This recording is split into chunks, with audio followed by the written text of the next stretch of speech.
आप लोग देख रहे हैं न्यूज़ बातचीत। आज हम इस वीडियो में बात करने वाले हैं 2024 के लोकसभा के जो लोकल सर्वे निकल के सामने आया है वो हैरान कर देने वाला है। वो अपडेट आप लोग को जानना चाहिए, वो सर्वे आप लोगों को जानना चाहिए ताकि आप अनुमान लगा सके कि ग्राउंड लेवल पे अभी जनता का मूड किस तरफ है और क्या क्या मूड लेकर इलेक्शन में जाने वाला है। तो सबसे पहले आप लोग को हम बता दें, हमारे भारत के सबसे बड़े राज्य आप लोग को पता ही होगा उत्तर प्रदेश, जहां से दिल्ली के दरवाजे का एक रास्ता ओपन होता है। जो यूपी जीतेगा 2024 के इलेक्शन वही जीतेगा।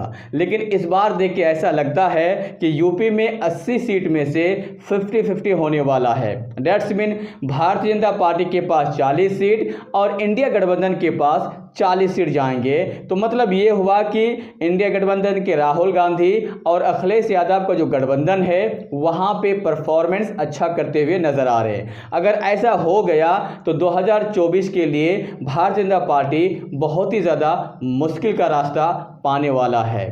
और बात कर लेते हैं महाराष्ट्र की। तो जाहिर सी बात है, महाराष्ट्र में बीजेपी की सरकार है, सभी पार्टी को तोड़ के अपना सरकार बनाया है। लेकिन जो सहानुभूति है वो जा चुका है इंडिया गठबंधन में, जिसकी वजह से यहाँ पे भारतीय जनता पार्टी 18 सीट और कांग्रेस के पास जाता है 30 सीट।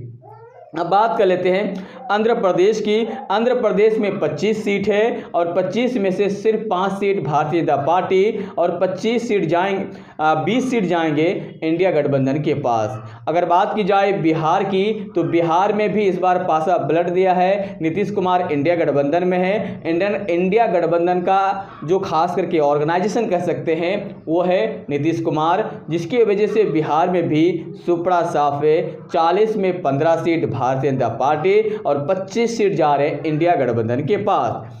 तमिलनाडु में 39 सीट है, जिसमें 15 सीट भारतीय जनता पार्टी है और 24 सीट जा रहा है इस बार इंडिया गठबंधन के पास। मध्य प्रदेश में शिवराज सिंह चौहान की सरकार है, 29 सीट है, जिसमें से इस बार वहां का जो परफॉर्मेंस है भारतीय जनता पार्टी की बहुत ही ज़्यादा खराब है, 9 सीट और इंडिया गठबंधन को 20 सीट।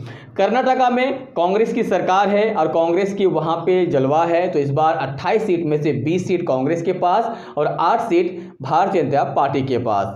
गुजरात की बात की जाए तो गुजरात में थोड़ा सा हेरफेर हुआ है। 26 सीट है, 15 सीट यहाँ पे जाएंगे जो बीजेपी का गढ़ कहा जाता है। तो बीजेपी यहाँ पे इस बार 15 सीट लेकर आ रहे हैं। लेकिन इस बार कांग्रेस वहाँ पे यानी इंडिया गठबंधन वहाँ पे सेंधमारी कर दिया है, 11 सीट ला सकता है।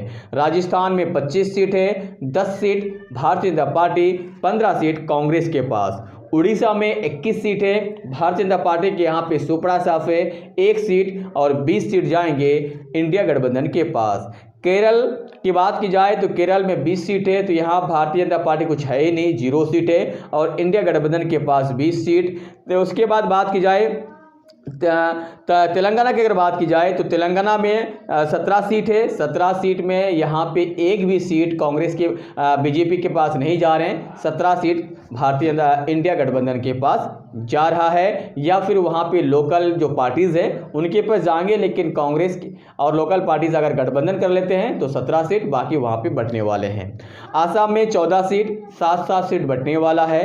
झारखंड में 14 सीट है, 4 सीट भारतीय जनता पार्टी के पास जाएंगे, 4 सीट भारतीय जनता पार्टी के पास और 10 सीट इंडिया गठबंधन के पास जाएंगे। पंजाब में 13 सीट है, यहाँ पे बीजेपी का सुपड़ा साफ है, 13 सीट जो है इंडिया गठबंधन के पास। छत्तीसगढ़ में 11 सीट है, यहाँ पे थोड़ा सा कांग्रेस डलमल है, 5 सीट भारतीय जनता पार्टी और 6 सीट कांग्रेस के पास। हरियाणा में 10 सीट है, यहाँ पे 50-50 होने वाला है, 5-5 सीट बंटने वाला है। दिल्ली में 7 सीट है, 2 seat Bharatiya Janata party, 5 seat इस बार वहाँ पे लेकर आ रहे हैं इंडिया गठबंधन, क्योंकि कांग्रेस और जानते हैं आप आम आदमी पार्टी गठबंधन में है। तो ऑल ओवर अगर देखा जाए कि अगर सभी सीट मतलब भारत के टोटल सीट की अगर बात की जाए तो टोटल सीट में से कांग्रेस 300 के आसपास लेके आ सकता है और भारतीय जनता पार्टी 150 सीट तक लेके आ सकता है। इस ओपिनियन पोल के बारे में आप क्या राय रखना चाहते हैं, आप मुझे कमेंट बॉक्स में कमेंट करके अपनी राय ज़रूर दें। फिर मिलते हैं एक नए वीडियो के साथ, एक नए सर्वे के साथ। तब तक आप लोग देखते रहिए। जय हिंद।